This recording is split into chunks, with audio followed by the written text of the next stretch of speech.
Sometimes it seems that we need to travel the farthest to be able to connect better with each other.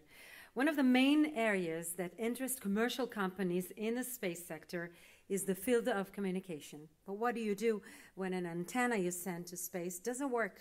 You can't just pull it back down and test it. In situations like this, it's good to have an orbiting lab like the International Space Station where you can test your nanosatellite antenna. Please welcome Daniel Rockberger, co-founder and chief engineer, and Iddo Dagan, head of the mechanical department of NSLComm. Please. Can't see anyone. Thanks, Sharon. Thank you very much. I think it's quite amazing after everything we did before that we're all sitting here after the mission talking about our experiments and with the crew safely here. So it's quite amazing. So just a few minutes of our experiment. As you can see here, we are a company developing communication systems for small satellites. And one of the main things of our system is not only we do the electronics, but also the antenna. And we're turning a very small satellite into a mean machine of communications. And the deployable antenna is one of the main factors there. We've developed a flexible material antenna that does not work on Earth and 1G. It's made for space, it's lightweight, it's floppy and flexible, and only under zero gravity conditions can it take its perfect shape. This antenna has to be very accurate, less than 0.5 millimeter in accuracy because of the frequency, which is the thickness of a piece of paper, and it will only take its shape in 0G. So to test it on Earth is very difficult. We have to take it to 0G in order to know what is the real shape of the antenna before we put it on a satellite. So we always like to have fun when we work, don't we, Iddo? So we've done 0G flights in Canada, persuaded our founders, other co-founders and our board, we have to do a 0G flight to test the antenna. There's no other way to do it. So we've done many 0G flights and had a lot of fun and tested the antenna. However, it's only 22 seconds each time. An antenna obviously lives for a few years in space, and it's not enough time to see it stop its oscillation, to have it stable. The materials also, after it's been folded for a few months, take a few days even to stretch out to their lovely shape, and you can't test that in 22 seconds at a time. So we had to have some zero gravity for a longer duration, and that, of course, was the opportunity for the Rakia Mission. I can also add that this was not an easy project to persuade my company to do. We were just finishing the last few months of our satellite. It did cost some money. Is it the best time? Will we have the results in time before the launch? I remember going to II for the PDR. I was the only, nobody knew I went. There was still no project in the company, but I still went. And of course, slowly the company understood how valuable it was. So the experiment obviously was to send, we made 3 antennas. This was really a few months before the launch of our satellite, or 6 months. We made 3 identical antennas. One was for launch to space, one was for spare, and one was for Eitan to take. I think our antenna went up with the crew. And of course, the idea was to deploy it on the station, but also take imagery and pictures of it and reduce the shape, which Iddo will explain in a minute, how we reduce the shape of the antenna just by taking pictures. Can you show the video? Just a second before the video. You go back. So you can see the nice little shiny dots on the antenna. That's part of the secret and the clue of how we take the shape. But we'll get back to that in a minute. Video, please. So this is the antenna when it's folded. It's an origami 60-page procedure into folding the antenna. It's in the size of the palm of your hand, like a 1U volume. That's Eitan's hand and watch, you can see, of course.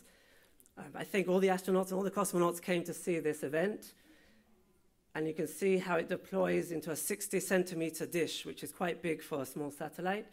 And after about 12 seconds, I think, it completely stops wobbling, and that's its shape. So we were completely surprised how successful this test was. We did not know if it's going to work, what's going to happen. The deployment, as you can see, was perfect, and also the shape was perfect. So Iddo will explain now about how we determine the results. Hi everyone, my name is Iddo Dagan and I'm in charge of the mechanical department at NSLComm. I actually met Eitan 2 months before the launch date in Houston for practicing and for training for this mission. And I want to thank Eitan, Larry and the whole team for such an amazing experiment that had a great impact and that done a lot of things good to our company for the last few months. So first of all, you just saw the video of the deployment, which Daniel explained was very successful. The deployment of the antenna was very smooth. It deployed to its final position after less than a second and a half and stabilized in less than 20 seconds as desired, and we are very happy for that. The next step was we asked Eitan to take a lot of pictures, mostly 120 pictures in the ISS in different location and different orientation. What? Yeah, but for the first day, just after the deployment, we asked for 120 pictures taken from different locations. You can see over there Larry taking picture of the reflector. And I know it wasn't so easy to perform because you need to stabilize yourself, your body, as well as stabilizing the camera and pushing the bottom as well at this time. As you can see in the picture here on the right, you can actually see the placements of the camera whenever you took or push the button to take the pictures.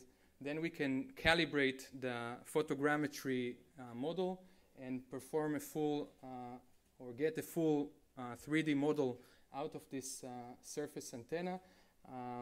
The antenna is in green, of course, like Daniel showed before, the targets on top or upon the antenna.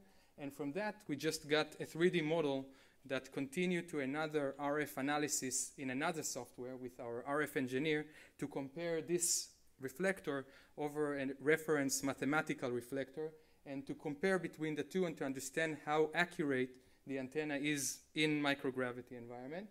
And the results were very, very good. We got very small degradation in relation to the mathematical surface.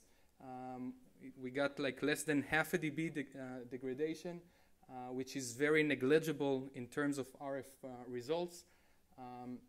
We also had, after 2 months of folding of the reflector and the deployment of it, we got a TRL, which is a technology readiness level of TRL 9, basically, that it accomplished and worked in a microgravity environment and went through all the launch campaign of Falcon 9 rocket, including vibrations, including acceleration, etc.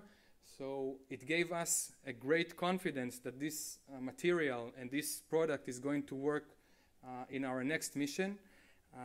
And I'm happy to share that we launched our second satellite about 3.5 weeks ago with Falcon 9's SpaceX rocket, and it's orbiting now around Earth with the same design of main reflector antenna, and we are very, very happy about it. And the presentation states here that the success of the experiment was crucial for the future of the company.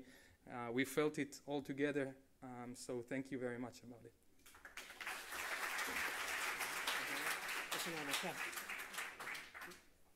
We have something for Larry and for Eitan. Nice. You've mentioned the cooperation between the crew. Ken, you can ask Larry to come. Yes, we have a question for you also, Larry.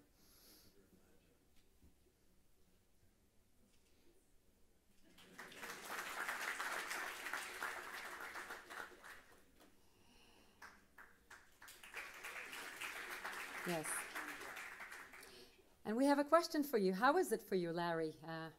You're the pilot of the X1, and how is it for you, apart from your day job, let's say, apart from your job description, you had to take pictures of the antenna every day and cooperating with these guys? Sure, I would have 2 comments. First, personally, as I was taking those, depending upon what time 90 to 120 plus, sometimes literally on my head, trying to brace, I thought, oh, I hope this works out.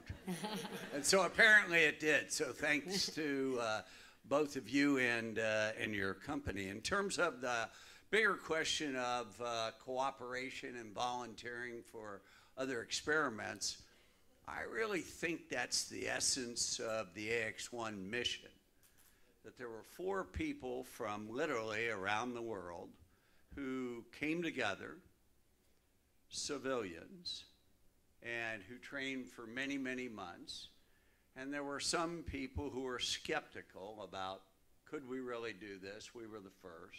So we knew we had a responsibility and we had to get it right. Also, too, there were some who questioned the value of the research that we took into space. And I think based upon the results not only here, but the wide multitude of all the experiments we did, we answered that question, and that civilians can, and the private sector can, make a valuable contribution to space. Thank you. Thank you, Larry. Larry O'Connor, and thank you, Daniel Rockberger and Iddo Dagan.